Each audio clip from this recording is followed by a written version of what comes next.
चलिए बच्चों, पिछली क्लास में हमने आवर्ती जमा खाता का एक प्रश्न किया था। अभी आवर्ती जमा खाता का ही एक और प्रश्न कर रहे हैं जिसमें हमको ब्याज की दर ज्ञात करनी है। अब आप प्रश्न को देखेंगे, पद्मनी ने जिला सहकारी बैंक में 100 रुपए प्रति माह का, तो 100 रुपए हमारा क्या हो जाता है यहाँ पर मूलधन, तो हमने मूलधन को लिया 100 रुपए। अब आगे हम देख रहे हैं प्रति माह का 10 वर्ष के लिए, यानी कि हमारे पास जो समय दिया हुआ है वो दिया है n बराबर 10 वर्ष। चूंकि हम जानते हैं आवर्ती जमा खाता में समय हमको महीनों में लेना होता है, तो हम यहाँ पर 10 वर्ष को महीनों में बदलेंगे। क्योंकि एक वर्ष में 12 माह होता है, तो 10 वर्ष में कितना होगा, तो 10 गुणा 12 करते हैं, तो इस तरीके से ये हो जाएगा 120 माह। आगे हम प्रश्न को पढ़ रहे हैं तो क्या दे रहा है, यदि उन्हें बैंक द्वारा ब्याज की राशि 3025 रुपए प्रदान की जाती है, तो ब्याज की राशि हमको दिया हुआ है आई बराबर 3025 रुपए। फिर तो ब्याज की दर कितने प्रतिशत वार्षिक होगी, यानी कि हमको आर का मान जो है वो ज्ञात करना है। तो यहां पर सूत्र हम फिर से वही लगाएंगे आवर्ती जमा खाता का। तो हम सबको सूत्र पता है, आई बराबर क्या होता है, तो पी गुणा आर बटे 100 गुणा 1/12 n धन 1/2। ये सूत्र है हमारे पास आवर्ती जमा खाता का। अब आगे हम क्या करेंगे, तो इस पर मान रखना शुरू करते हैं। जो जो मान हमको दिया हुआ है इन मानों को इस सूत्र में रखते हैं।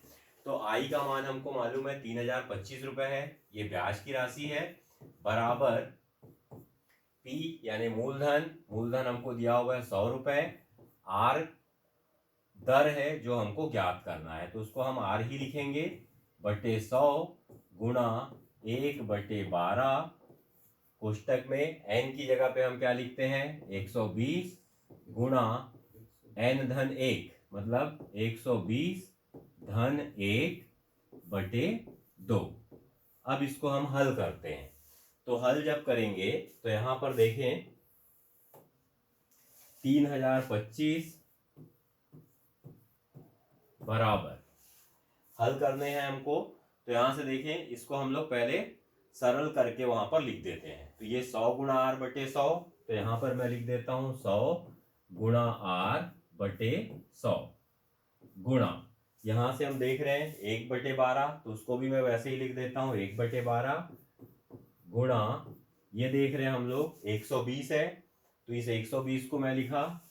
इसके बाद हम क्या करेंगे, गुणा, यहां पर देखते हैं 120 धन 1, तो ये जब जोड़ेंगे तो वो हो जाएगा 121, तो यहाँ 121 लिखे बटे 2। ये हमारे पास इसका सरलीकरण हो गया। अब हम इसको हल करने जाते हैं।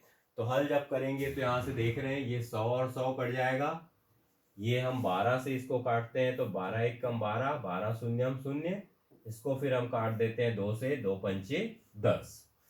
तो ये हम देख रहे हैं हमारे पास क्या आया 3025 बराबर, यहाँ पे हमारे पास आर बचा है, गुणा ये 5 बच गया, गुणा यहाँ पर 121।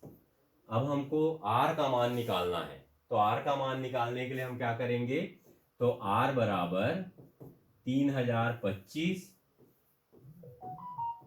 ये देखिए आर के साथ ये गुणा है, जब हम इसको पक्षांतर करेंगे तो वो किस में चला जाएगा, भाग में, तो 5 गुणा 121।